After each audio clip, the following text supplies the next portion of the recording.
5 राज्यों में चुनावी नतीजे आने के बाद तो ये बात साफ हो गई है कि 4 राज्यों में भारतीय जनता पार्टी अपनी सरकार बना रही है और वहीं पंजाब में भारी कड़ी मेहनत करने के बाद पंजाब की जनता ने भारी बहुमत से आम आदमी पार्टी को अपना प्रतिनिधि चुना है, उनको मौका दिया है। तो आम आदमी पार्टी पंजाब में अपनी सरकार बना रही है। अब इस जीत के क्या मायने होंगे भारतीय जनता पार्टी और आम आदमी पार्टी के, ये समझेंगे आज। और ये समझेंगे कि जो पार्टियां हार गई हैं, जो राजनीतिक दल हार गए हैं, उनके लिए इस हार के क्या मायने हैं, क्या सबक सीखने होंगे। नमस्कार, मैं हूं स्मृति रस्तोगी और आज कू प्रेजेंस चुनावी तर्क वितर्क में हमारे साथ एक खास मेहमान मौजूद हैं। आइए आपका परिचय कराते हैं। राहुल महाजन जी हमारे साथ हैं, head of content operations Prasar Bharati. आपका बहुत बहुत स्वागत। धन्यवाद स्मृति। और हमेशा की तरह स्टूडियो में मेरा साथ दे रहे हैं प्रत्युष रंजन, जागरण न्यू मीडिया के एग्जीक्यूटिव एडिटर। आपका भी बहुत बहुत स्वागत। धन्यवाद स्मृति। राहुल जी, आप ही से शुरुआत करूंगी कि ये चुनाव एक ऐतिहासिक चुनाव माना गया है। सेकेंड टर्म मिली है भारतीय जनता पार्टी को। अगर मैं अभी फिलहाल बात करूं तो भारतीय जनता पार्टी को सेकेंड टर्म मिली है 4 स्टेट्स में, और खासकर उत्तर प्रदेश की बात करूं और उत्तराखंड की बात करूं तो लगभग 37 सालों बाद एक इनकम्बेंट सरकार रिपीट हुई है उत्तर प्रदेश में, और 20 सालों का लगभग रिकॉर्ड तोड़ा है, ये ट्रेंड तोड़ा है ऑल्टरनेटिव सरकार चुनने का। उत्तराखंड में एक भारी बहुमत से उत्तराखंड में भी सरकार आ रही है बीजेपी की। लेकिन वहीं अगर हम बात करें कुछ ऐसे टॉल लीडर्स की अक्रॉस द पार्टी लाइंस, बहुत करारी हार का सामना करना पड़ा है। चाहे हम बात करें केशव प्रसाद मौर्य की, पुष्कर सिंह धामी की उत्तराखंड में, हरीश रावत कांग्रेस की मैं बात करूं, बादल, सुखबीर बादल और प्रकाश बादल, टॉल लीडर्स प्रकाश बादल में आते हैं। चन्नी दोनों अपनी सीट पंजाब में हार गए। नवजोत सिंह सिद्धू जिन्होंने चुनाव से 3-4-5 महीने पहले बहुत हल्ला मचाया हुआ था, कोहराम काटा हुआ था उन्होंने कांग्रेस पार्टी में। अमरिंदर सिंह, क्या वजह रही है कि ये इतने टॉल लीडर्स इतना दबदबा होने के बावजूद अपना स्ट्रॉन्ग होल्ड, अपना सिटाडेल खो चुके हैं? पहली बात, मैं 2 पार्ट्स में आपने जो बातें कही उनका उत्तर दूंगा। एक तो ये कि उत्तर प्रदेश में अगर हम देखें तो लगभग 30 साल या उससे भी ज़्यादा पहले जो है ये फिनोमिना हुआ था कि जो पहली बार जिस पार्टी ने सरकार बनाई थी उसने दोबारा सरकार बनाई। ये हुआ था 1980s के आसपास, जब कांग्रेस ने ऐसा किया था। दूसरा, जहां उत्तराखंड की बात है, उत्तराखंड में भी ये माना जाता है कि सरकारें जो हैं रिपीट नहीं होती हैं। वहाँ पर भी ये चुनावों से पहले भी इस तरह के आंकलन किए गए थे कि हो सकता है जो बीजेपी है वो सरकार रिपीट ना करे। इसके कारण भी दिए जा रहे थे, क्योंकि एक कारण था बहुत बार उन्होंने चीफ मिनिस्टर रिपीट किए थे, बदले थे, माफ़ कीजिएगा। दूसरा ये भी कारण माना जा रहा था कि इनफाइटिंग भी थी बीजेपी में, कांग्रेस में भी थी लेकिन बीजेपी में भी थी। तो इसके कारण ये माना जा रहा था कि ऐसा नहीं होगा। तीसरा, हम बात करते हैं गोवा की। तीसरी बार बीजेपी अपनी सरकार बनाएगी गोवा में, और गोवा जैसे जगह पे जहाँ पर वैसे भी जो है एक पार्टी से दूसरी पार्टी में जाना बहुत आम बात है नेताओं की, वहाँ पर इस तरह से भी मुश्किल हो जाता है कि ऐसा हो। वहाँ पर जितने भी, मेरे ख्याल से 15 जो हैं वो नेता कांग्रेस के जो हैं जी, और इसको लेकर के पार्टी के अंदर काफ़ी विचारधाराओं का टकराव भी हुआ था, और जो उनके अपने दल के जो काडर के लोग थे उन्होंने भी आवाज़ उठाई थी इसको लेकर के। लगभग 15 कांग्रेस के नेता मेरे ख्याल से चुनाव से पहले जो हैं वो बीजेपी में शामिल हुए थे, और उसमें से 12 जो हैं जीत गए हैं, और वो कांग्रेस से शामिल हुए थे बीजेपी। तो एक तो बात मैंने ये कही। दूसरी, टॉल लीडर्स हार गए हैं। मुझे लगता है कि जनता ने इस बार ये देखा है कि कौन सी पार्टी सशक्त जो है वो उनको नेतृत्व दे सकती है, रादर देन ये देखने कि कौन सा नेता जो है किस पार्टी से खड़ा हुआ है। यही कारण है कि अक्रॉस द बोर्ड अगर हम देखें सारी पार्टियों में बड़े बड़े नेता जो हैं वो उनको हार का सामना करना पड़ा है। प्रत्युष, आपसे इसी सवाल को आगे बढ़ाते हुए मैं पूछूंगी कि प्रियंका गांधी को इस बार उतारा गया था दंगल में, और एक बहुत महत्वपूर्ण चेहरा बना करके उत्तर प्रदेश में उन्होंने दमखम लगाया, बहुत मेहनत की, लोगों से बात की, और महिलाओं को लेकर के जो उन्होंने जिस तरीके का एक मोमेंटम बनाने की कोशिश की। लेकिन आपको क्या लगता है कि अगर उनको, क्योंकि ये तो साफ था कि यूपी उनके हाथ में नहीं आएगा, क्योंकि बाइपोलर कॉन्टेस्ट था, बहुत चीज़ें साफ थी कि अखिलेश और योगी के बीच की ये फाइट थी, मगर प्रियंका गांधी को क्या गलत जगह पे यूटिलाइज किया गया? क्या उनको पंजाब भेजना चाहिए था, वहाँ मेहनत करवानी चाहिए थी प्रियंका गांधी से? स्मृति, गलत जगह यूटिलाइज नहीं, गलत टाइम पे या बहुत लेट यूटिलाइज किया गया, इसको ऐसे देख सकते हैं। प्रियंका गांधी ने यूपी में जब इनकी एंट्री हुई, पार्टी की तरफ से इनको कमान दी गई, वो मेरे ख्याल से वो थोड़ा डिले हो गया इनको ये डिसीजन लेने में। और जिस तरह से राहुल गांधी के चेहरे पे बहुत दिनों तक कांग्रेस पार्टी ने दांव खेला और लगातार हार मिलती रही पार्टी को, चाहे जिस कारण से मिली हो, चेहरा राहुल गांधी थे, हर जगह होते थे, लगातार हार मिलती रही, तो वो इनको थोड़ा समझने में समय लग गया कि इस बार प्रियंका गांधी के चेहरे पे, प्रियंका गांधी काफ़ी मेहनत की, हमने कई बार पहले डिस्कस किया है, रैलीज काफ़ी की उन्होंने, लेकिन आप देखें सिर्फ चेहरा बदलने से पार्टी को लोग सपोर्ट करेंगे ये नहीं हो सकता अब, क्योंकि भारतीय राजनीति और भारतीय मतदाता काफ़ी बदल चुका है पिछली बार से। आप देखें 399 सीटों पे कांग्रेस लड़ी है और 387 सीटों पे कांग्रेस के उम्मीदवारों की जमानत जब्त हुई जी। ये बहुत ही बड़ा आंकड़ा है। ये आपकी पार्टी को जो टोटल वोट मिले हैं पूरे यूपी में, मेरे ख्याल से अगर मैं गलत नहीं हूँ तो 15 लाख के आसपास के पूरे यूपी में इनको वोट मिले, इनकी पूरी मतलब जमानत लगातार समझे कि काफ़ी बड़ा 97% के आसपास का आंकड़ा है। तो एक ऐसी पार्टी जो अक्रॉस कंट्री जिसने राज किया हो बड़े टाइम तक, उस पार्टी की ये हालत होती है, तो सिर्फ एक चेहरा बदलने से नहीं होगा। कंप्लीट जैसा मैंने कल भी बोला था, पार्टी में first line leadership, second line leadership, third line leadership, across state units बहुत कंप्लीट ओवरऑलिंग की जरूरत है। ये आप जो बात बता रहे हैं ये मुझे लगता है ना केवल कांग्रेस के लिए बट कि बसपा के लिए भी जी, बीएसपी के लिए भी बहुत ज़रूरी है, मायावती के लिए भी बहुत ज़रूरी है। 10 साल विदाउट पावर अब उन्हें हो जाएंगे और ऐसे में क्योंकि एक फ्रंटल चेहरा बन करके पार्टी का नेतृत्व करना, second line of leadership, high time है कि इन दोनों पार्टीज़ को इंट्रोस्पेक्ट करके समझना होगा।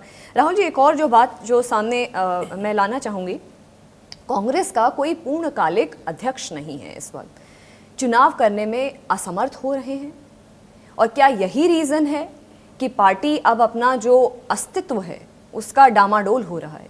देखिए, मुझे ये लगता है, और ये मुझे ही नहीं लगता है, कांग्रेस पार्टी के अंदर भी लोगों को लगता है कि उनका विश्वास राहुल गांधी के नेतृत्व में नहीं है जी। और जब तक जो कांग्रेस आलाकमान है या कांग्रेस के जो नेता हैं, जब तक इस बात को रियलाइज़ नहीं करते हैं और वो पूरी तरह से पार्टी को रिवैम्प करने की दिशा में कदम नहीं उठाते हैं, पार्टी के जो प्रॉस्पेक्ट्स हैं ख़ास तौर से चुनावों को लेकर, वो मुझे नहीं लगता कि उठने वाले हैं। दूसरी तरफ लोग ये कह सकते हैं कि ऐसा नहीं है, उत्तरांचल में, उत्तराखंड में पार्टी को अच्छी खासी वोट परसेंटेज है उसकी, ऐसा नहीं है कि नहीं हुआ, लेकिन फिर भी मुझे लगता है कि देश की जनता उन्हें एक सशक्त नेतृत्व देने वाली पार्टी के तौर पर अब नहीं देख रही है। अच्छा, इसी के साथ एक और सवाल है कि पंजाब अब उनके हाथ से निकल गया है, लेकिन अब राजस्थान और छत्तीसगढ़ में ही उनके मुख्यमंत्री हैं, और बाकी के जो क्षेत्र, जो स्टेट्स हैं, महाराष्ट्र, झारखंड और तमिलनाडु में जो सरकार है उनकी, उसमें वो जूनियर पार्टनर्स है। कहाँ एक टॉल पार्टी का जो सफ़र था वो धूमिल होते होते अब वो एक जूनियर अलायंस पार्टनर्स तक सीमित हो गया। कितना ज़रूरी है कि 2024 भी, मुझे लगता है 2 साल में ऐसा कुछ खास कमाल वो कर नहीं पाएंगे, जिस तरीके की अभी इनफाइटिंग है, जिस तरीके के वो लगातार हार का सामना करते आ रहे हैं, कितना ज़रूरी है। देखिए, मैं कांग्रेस के बारे में फिर भी कहूँगा कि कांग्रेस में बाकी पार्टियों के अलावा नेता और चेहरे हैं, ऐसा नहीं है कि उस पार्टी में नेता और चेहरे नहीं। जी जी जी, मैं फिर वही बात दोहराऊंगा, उन नेताओं और चेहरों का अपने नेतृत्व में विश्वास नहीं है। जी बिल्कुल। अगर ये बात कांग्रेस पार्टी नहीं समझ पाती है तो ये कहना मुश्किल होगा कि उसको कौन बचा सकता है, लेकिन अगर वो ये रियलाइज़ कर लेती है पार्टी और एक बार फिर अपने संगठन में अपने नेताओं को तवज्जो देनी शुरू करती है, उनके ज़रिए अपने पार्टी का जो संगठन है और जो चुनाव की मशीनरी रहती है उसको एक बार फिर दोबारा सशक्त करती है, तो ये प्रॉस्पेक्ट्स उनके बदल सकते हैं। परिवारवाद को लेकर के जो लगातार एक हमला मोदी सरकार भी करती आ रही है और बीजेपी करती आ रही है, ये एक ऐसा इशू है जिसको इनको रिजॉल्व करना ही पड़ेगा कांग्रेस को। जी स्मृति, मैं बिल्कुल एग्री करता हूँ, जैसे राहुल जी ने बोला, अभी कांग्रेस ही एकमात्र ऐसी पार्टी बीजेपी के अलावा जिसकी कई सारे राज्यों में अभी भी ऑर्गेनाइजेशन सेटअप है, स्ट्रक्चर है। सिर्फ जो ज़रूरत है वो है वहाँ के कार्यकर्ताओं का मनोबल बढ़ाने की और बेस को वापस गेन करने की। मनोबल बढ़ाना और गेन, जो बेस है उसको वापस गेन करना, इसके 2 ही तरीके हैं कि आपको टॉप पे ऐसा एक फेस चाहिए जिसका मास बेस हो और साथ में वो अल्टरनेटिव पॉलिसीज़ का अल्टरनेटिव, गवर्नेंस का अल्टरनेटिव देने की ताकत रखता हो, काबिलियत रखता हो। आप याद करें जब प्राइम मिनिस्टर मोदी जब चीफ मिनिस्टर थे तो उनके पीछे 10 साल 12 साल का एक पूरा किया हुआ चीफ मिनिस्टर के रूप में गुजरात किया हुआ का काम एक था। मॉडल था उनके जी बिल्कुल, पीछे। तभी जी। लोगों ने अक्रॉस कंट्री उनको एक्सेप्ट किया, वो एक मॉडल लेके आए थे। और यहाँ पे आप अगर प्रधानमंत्री बनने की कोशिश में हैं या दावा कर रहे हैं या क्लेम कर रहे जी। हैं, तो वो परफॉर्मेंस बेस्ड क्लेम कहाँ है, वो नहीं है। तो अब जनता इस तरह से अब नहीं आपको देखेगी। जी अच्छा, गुजरात की बात हो रही है तो अगला चुनाव भी दिसंबर में, अब राहुल जी गुजरात में ही है। बीजेपी की तैयारी तो कल से ही शुरू हो गई थी, प्रधानमंत्री ने अपना दौरा करना शुरू कर दिया है, पूरी तैयारी है, फोकस है, विजन है। अब कहीं ना कहीं ये जो मौका है, क्योंकि अभी भी थोड़ा वक्त है, कांग्रेस के लिए ये जो गुजरात के चुनाव हैं कितने मायने रखते हैं? बहुत मायने रखते हैं, क्योंकि गुजरात का ऐसा चुनाव है जहां पर अगर कांग्रेस जो है एक अच्छा प्रदर्शन करती है तो वो बीजेपी के संगठन पे रिफ्लेक्ट करेगा। और अगर ऐसा होता है तो कांग्रेस के लिए अपने आप को या उसके नेतृत्व के लिए अपने आप को साबित करना भी आसान हो जाएगा। पर मुझे नहीं लगता कि जिस तरह से प्रधानमंत्री जो हैं वो इतनी जल्दी जो है उन्होंने गुजरात में अपना चुनावी जो है वो कैंपेन और चुनाव को दृष्टि में रखते हुए काम करना शुरू कर दिया है। मुझे लगता है कि ये जो है कांग्रेस को उससे पहले करना चाहिए था। अगर आप फॉलो करेंगे बीजेपी को तो वो तो बहुत ही खराब बात है। और ऐसे में जब जो प्रधानमंत्री हैं वो खुद गुजरात के मुख्यमंत्री रह चुके हैं और बहुत ही उन्होंने अच्छा नेतृत्व गुजरात में दिया था, तो ऐसे में तो कांग्रेस के लिए और ज़्यादा बड़ी चुनौती है कि वो वहाँ पर कुछ कर पाएँ। तो ये देखना कांग्रेस की, मैं आपको एक बात बताता हूँ। कुछ समय पहले, ये इन चुनावों की बात नहीं है, लेकिन कुछ समय पहले कांग्रेस के एक बहुत बड़े नेता जो अब नहीं रहे हैं, उनसे मेरी बात हो रही थी। जब उनसे मेरी बात हो रही थी तो उन्होंने जब मेरे से अलग से बात कर रहे थे तो उन्होंने खुद ही कहा कि उनका एक बड़ा नेता किसी की सुनता नहीं है। वो उन नेताओं की जो कि खुद एडवाइजर थे वो उनकी नहीं सुनता था। तो इस तरह से अगर संगठन में चीज़ें हैं तो मुश्किल है संगठन जो है वो बेहतर तरीके से चल पाए। ये मुझे लगता है कि हर पार्टी में ये एक मॉडल है जो कि बीजेपी ने जिस तरीके से अपनी पार्टी को संगठित किया है, जिस तरीके से, क्योंकि ऐसे हर एमएलएज होते हैं हर स्टेट में कि एक अनरिस्पॉन्सिबल स्टेटमेंट या भाषण या कुछ कर दें, मगर जिस तरीके से उस चीज़ को कंट्रोल किया गया है या जिस तरीके से संगठित तौर पर चेहरा लेकर के उभरी है, तो बहुत ज़रूरी है कि ये समझना कि आप किस पार्टी से क्या सीख ले सकते हैं। प्रत्युष कुछ ऐड करना चाहते हैं? जी, मैं बोलूँगा जैसा राहुल जी बता रहे थे, मोदी ने जैसे गुजरात में कैंपेन की ऑलमोस्ट शुरुआत कर दी है। अगर आप बहुत क्लोजली प्राइम मिनिस्टर मोदी का डेली या वीकली रूटीन फॉलो करेंगे तो आप देखेंगे कि वो अपने एक्टिविटीज से, अपने रूटीन से ना अपने ओपोनेंट्स के अगेंस्ट में साइकोलॉजिकल लीड लेते हैं। और वो इस तरह से लेते हैं कि आप किसी को साइकोलॉजिकली डिफीट कर रहे हैं तो फिर वो फिजिकली या मेंटली बहुत तैयार नहीं हो पाता। आप देखें कि यूपी में जीत हुई, अगले ही दिन वो गुजरात में बैठे हुए हैं। काफी लोगों को सोचने का मौका नहीं मिला, तब तक इन्होंने वो एक्ट कर लिया, स्टेप ले लिया। तो ये एक साइकोलॉजिकल लीड लेने की जो उनका एक आदत है, एक बिहेवियर है, वो कहीं अपोजिशन से बहुत आगे उनको लेके चला जाता है। राहुल जी, अब हम थोड़ा बात कर लेते हैं समाजवादी पार्टी के लिए। समाजवादी पार्टी 2000 जब आई बिलीव 12 में जब आई थी तो अखिलेश एक बहुत स्ट्रॉन्ग चेहरा बन करके निकले थे और जिस तरीके का उन्होंने वादे किए थे, जिस तरीके से जो उन्होंने एसोसिएशंस किए थे, उस वक्त बहुत मायने रखते थे। और जो छवि है जो समाजवादी पार्टी की, जो गुंडागर्दी की, लॉ एंड ऑर्डर को लेकर के, महिला सुरक्षा को लेकर के, वो एक छवि बदलने की कोशिश की थी। वो इससे बदलने की कोशिश की थी, अतीक अहमद और मुख्तार अंसारी जैसे बाहुबलियों को उन्होंने उस वक्त टिकट देने से मना कर दिया था। एक बहुत बड़ा मैसेज में उत्तर प्रदेश में गया था कि ये नेता कुछ अलग कर सकता है। बट इस बार 2022 में उन्होंने जो भी किया था उसको सब मिटा दिया। जो उन्होंने हर तरीके की साठ गांठ साम दाम दंड भेद सब कर दिए, रेटरिक से लेकर के, एसोसिएशन से लेकर के, MY फैक्टर से लेकर के, उन्होंने फोकस MY पर ही रखा। मैं इस जो उत्तर प्रदेश के चुनाव हैं उनको इस तरह से देखता हूं कि ये बीजेपी की जीत है, समाजवादी पार्टी की हार नहीं है। मैं इसलिए ये भी कहता हूं क्योंकि समाजवादी पार्टी के अगर आप वोट शेयर को देखें तो शायद इस बार सबसे ज्यादा वोट शेयर उनको मिला है, 10%। उससे ज्यादा भी अगर आप उसको और गहराई से एनालाइज करें तो लगभग 18% वोट शेयर जो है वो कांग्रेस और BSP इन सारी पार्टियों से छिटका है। तो उसमें कितना वोट शेयर जो है किसके पास गया? केवल 4% वोट शेयर बीजेपी के पास गया, 14% वोट शेयर समाजवादी पार्टी के पास गया। तो अखिलेश यादव की जो स्ट्रैटेजी थी वो शायद उतनी गलत नहीं थी जितनी बीजेपी की लोगों के मन में छवि, बेहतर छवि, और बीजेपी का केंद्र का खास तौर से जो काम है उत्तर प्रदेश में, चाहे वो फ्री राशन की बात हो, चाहे वो प्रधानमंत्री जो घर बनाने की योजना है, जन आवास योजना है ग्रामीण अंचल के लिए, वो हो, या फिर बाकी सड़कों का जाल हो, जितना बीजेपी का काम बोला है उत्तर प्रदेश में, शायद उतना समाजवादी पार्टी जो है वो उसको मैच नहीं कर पाई। ये 4% जो वोट शेयर की बात बीजेपी की राहुल सर ने अभी करी है, तो उसको मुझे लगता है एक चुनौती तो रहेगी अगले चुनाव। मैं बीजेपी के लिए बात कर रही हूँ, बढ़ाना है इसको, क्योंकि जो बढ़ाना था समाजवादी पार्टी ने बढ़ा लिया।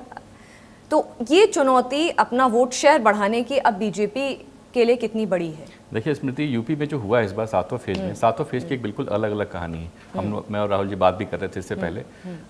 ये अलग कहानी इसलिए है कि अगर आप फेज वाइज देखें तो समाजवादी पार्टी का हर फेज में वोट परसेंट बढ़ा है, और जो सबसे कम है वो 9% है, जो सबसे ज़्यादा है 15% है। 9 से 15% का वोट शेयर हर फेज में उन्होंने ऊपर लिया है। लेकिन साथ साथ बीजेपी ने भी लगभग हर फेज में अपना वोट परसेंट को अप लेके गए हैं, वो 3% से 6% के बीच में है। तो आपका ओपोनेंट जब खुद भी मजबूत हो रहा हो तो आपकी मजबूती, आपने अपने आप को ट्रिपल कर लिया, ट्रिपल सीट के मामले में, फिर भी आप पीछे रह गए। इसका मतलब कि आपका ओपोनेंट आपसे आगे है, और इसलिए आगे है कि उसने वो जो अपनी बढ़त बनाई है उसके बेस में परफॉर्मेंस है, जहां पे आप मार खा गए। तो परफॉर्मेंस बेस्ड राजनीति जो हो रही है ये एक देश के लिए भी अच्छा है, और पार्टियों को सबक लेनी चाहिए इससे कि अब परफॉर्मेंस करके आप वोट मांगे तो ज्यादा बेहतर लोग आपको एक्सेप्ट करें। देखिए, अगर आप बात करें पश्चिमी यूपी की, तो आरएलडी ने सबसे, मेरे ख्याल से 10 सीटें उनकी 2007 में थी, आज 8 सीटें हैं, तो दे परफॉर्म वेल, बहुत अच्छा उन्होंने परफॉर्मेंस किया। इसी तरह से अगर हम पिछड़े इलाके रोहिलखंड की बात करें, रोहिलखंड में अगर आप समाजवादी पार्टी का परफॉर्मेंस देखेंगे तो बहुत अच्छा परफॉर्मेंस है उनका। तो इसलिए मैं ये कहना चाहता हूँ कि ये समाजवादी पार्टी की उतनी हार नहीं जितनी बीजेपी की जीत है। बीजेपी की जीत है। इसी बात पे राहुल जी आपसे एक और सवाल मेरा रहेगा, नरेंद्र मोदी के नेतृत्व में बीजेपी अटल बिहारी वाजपेयी जी के नेतृत्व की बीजेपी से कितनी अलग है? मैं बिल्कुल कंपैरिजन नहीं करना चाहूँगा। अटल बिहारी वाजपेयी जो हैं उनका काम करने का तरीका और नरेंद्र मोदी जो हमारे प्रधानमंत्री हैं उनका काम करने का तरीका बहुत अलग है, बहुत ज़्यादा अलग है, और दोनों की अपनी काम करने के तरीके में सक्सेस है। जहाँ पर अटल बिहारी वाजपेयी जो है वो बहुत सारे संगठनों में बहुत ज़्यादा प्रिय थे, वहीं पे नरेंद्र मोदी जो हैं उन्होंने बीजेपी को एज ए फोर्स और अकेली फोर्स जो है वो खड़ा किया है। इसीलिए मैं कहूँगा कि मैं दोनों को कंपेयर इसलिए नहीं करूँगा क्योंकि दोनों का काम करने का तरीका और दोनों की जो लोगों के साथ और अपनी पार्टी को लेकर जिस तरह की उनके अलग अलग व्यूज़ हैं वो दोनों काफ़ी डिफरेंट है। अच्छा, हमारी टीम लगातार, क्योंकि ये तर्क वितर्क में हम कूज लेते हैं, लाइव जो पोस्ट आते हैं पूरे दिन भर के, जो तमाम ट्रेंडिंग ऐसी पोस्ट होते हैं जो पॉलिटिकल फ्रेटर्निटी से आते हैं, आम जनता से आते हैं, उन्हें लेते हैं। फिलहाल पॉलिटिकल फ्रेटर्निटी से कुछ ज़रूरी पोस्ट हैं, उन पर नज़र डालते हैं। सुखबीर सिंह बादल हैं, ये कह रहे हैं, we wholeheartedly and with total humility accept the mandate given by the Punjabis. I am grateful to the lakhs of Punjabis who place their trust in us and to the SAD BSP workers for their selfless toil। Rahul ji, आपका reaction लूंगी।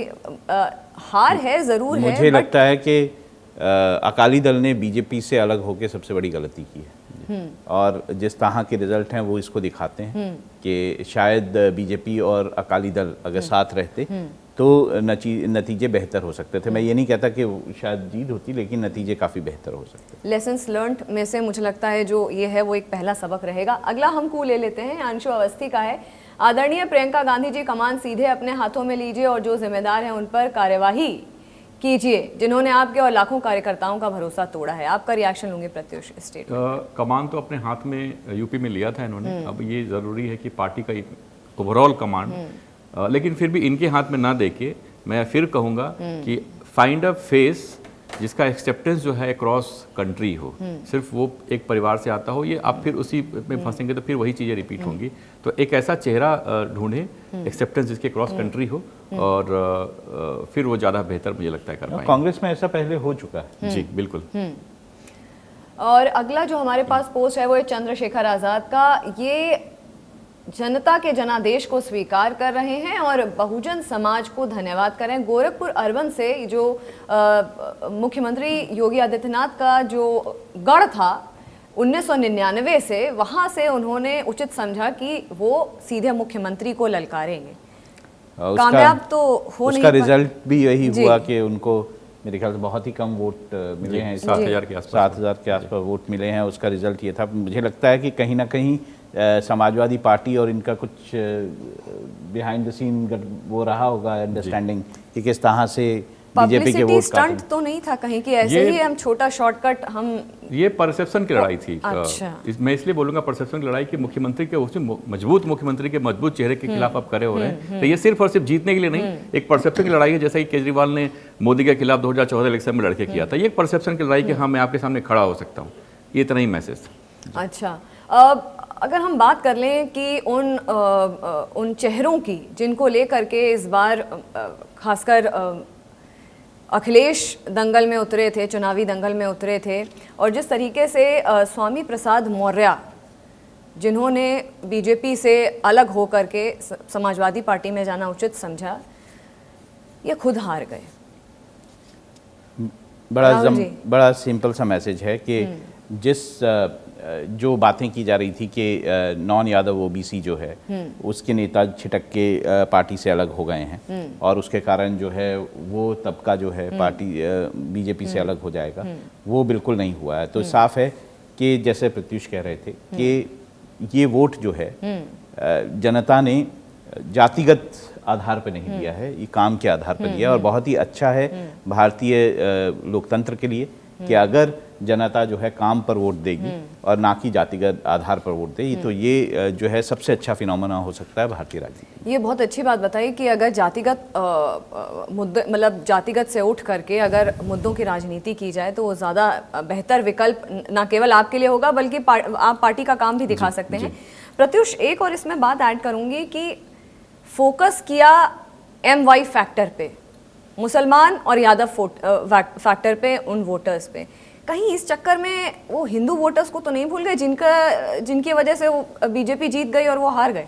नहीं, इसमें स्मृति में राहुल जी के पिछले जो सवाल के जवाब में उन्होंने बोला था उस पर बिल्कुल एग्री करता हूँ कि यूपी में खासकर देखें तो अखिलेश की हार नहीं हुई है, बीजेपी की बड़ी जीत हुई है, इनकी भी जीत हुई क्या है। फोकस हिंदू वोटर्स पे भी नहीं करना चाहिए था? उन्होंने अपना सिर्फ संकुचित कर दिया कि हम MY फैक्टर पे ही वही जातिगत मुद्दों पे हम लड़ेंगे, मगर वहीं पर हिंदुओं पे तो उन्होंने फोकस ही नहीं किया। ये फैक्टर हो सकता है लेकिन एक स्वस्थ लोकतंत्र के लिए आप देखें तो एक पावरफुल सरकार एक पूरे दमखम के साथ असेंबली में, और दूसरा जो अपोजिशन है वो भी आपका 100 से ऊपर सीट लेके दमखम के साथ आया है, तो लोकतंत्र अच्छे से चलेगा, ये पहली चीज़ है। अखिलेश से मिस्टेक कहाँ हुई? मिस्टेक नहीं बोलूँगा, ये कुछ पत्ते गलत पड़ जाते हैं, वो उसमें से एक हो सकता है कि आपका जो परसेप्शन बना था MY का ही बना था, तो M का भी मिला आपको, Y का भी मिला, लेकिन MY आपके काम इसलिए नहीं आया क्योंकि आपको एडिशनल सपोर्ट जो चाहिए था, जो बीजेपी को मिला उसके काम करने से, जो अलग अलग दलित वोटर्स कहें, नॉन जाटो voters, non Yadav OBC voters, उसके अलावा across caste line women voters, ये सारे एक तरफा जो बीजेपी को पड़े हैं वो इसलिए पड़े हैं कि मैं फिर बोलूंगा वो परफॉर्मेंस के बेसिस पे पड़ा है, क्योंकि सब लोगों को डायरेक्ट उससे घर तक उनके फायदा पहुंचा है, तो ये बहुत और समाजवादी पार्टी ने कोशिश की है, ऐसा नहीं है कि नहीं कोशिश की है। उसने अपर कास्ट वोटर्स में जो ब्राह्मण वोटर्स हैं उनको तोड़ने की कोशिश की थी, और उसमें ब्राह्मण और राजपूत का उन्होंने क्लैश करके ये कोशिश जरूर की थी, और यही कारण है कि एक ब्राह्मण को जो है मुख्यमंत्री के खिलाफ जो है उनकी कॉन्स्टिट्यूंसी में उतारा गया था। तो ऐसा नहीं है कि उन्होंने ये कोशिश नहीं की, हाँ सफल नहीं हुई, वो अलग बात। अच्छा, 2024 की बात करें, अगले विधानसभा चुनावों की बात करें उत्तर प्रदेश में, तो उसके लिए अब आगे का रास्ता अखिलेश का यहाँ से, समाजवादी पार्टी का यहाँ से क्या है? क्योंकि एक बार के टर्म के वो मुख्यमंत्री बन गए, उसके बाद लगातार 2 बार कोशिश की, सफलता हाथ नहीं लगी, बट आगे का रास्ता अब अखिलेश के लिए कितना चुनौतीपूर्ण होगा, और क्या उनको हम एक सशक्त ऑपोजिशन के रूप में इस वक्त के जो विधानसभा है उसमें देखते हैं? सशक्त ऑपोजिशन तो है ही, और जैसे मैंने एक और आपके साथ ही चर्चा में कहा था कि अखिलेश के पास अभी काफ़ी साल हैं, उम्र है, जो कि और राजनीति में जो है उठापटक होती रहती है और साइकिल की तरह कई बार राजनीति चलती है।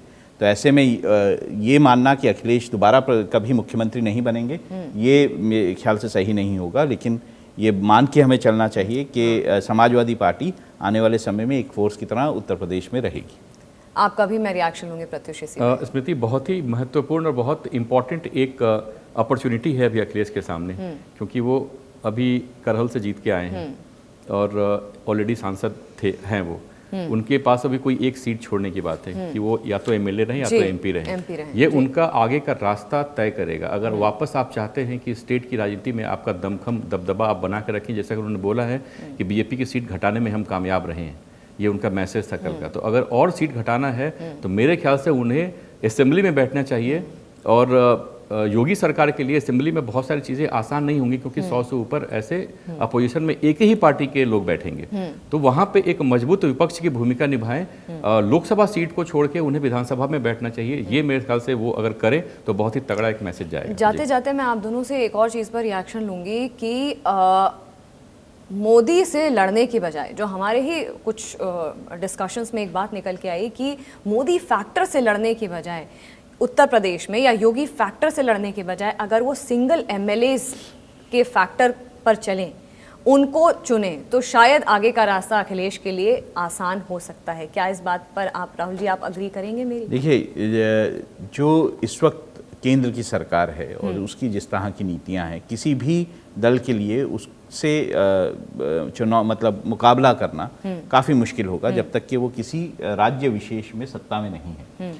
क्योंकि एक ऐसी सरकार है जिसका फोकस डेवलपमेंट है, जिसका फोकस है कि किस तरह से देश में जो है वो तरक्की की जाए, उसको बेहतर बनाया जाए, ये फोकस है उस सरकार का। ऐसी सरकार में क्योंकि और उन्होंने उस तरह की चीज़ें बनाई हैं, जैसे अब जो हम बेनिफिट देते हैं, सरकार में जो सरकार बेनिफिट देती है वो अब डायरेक्टली आपके खातों में आता है। तो ऐसे में उन्होंने जो बीच का करप्शन है उसे भी हटाने का काम किया है। तो जब सरकार इस तरह की हो तो उसको चुनौती देना मुश्किल होता जाता है।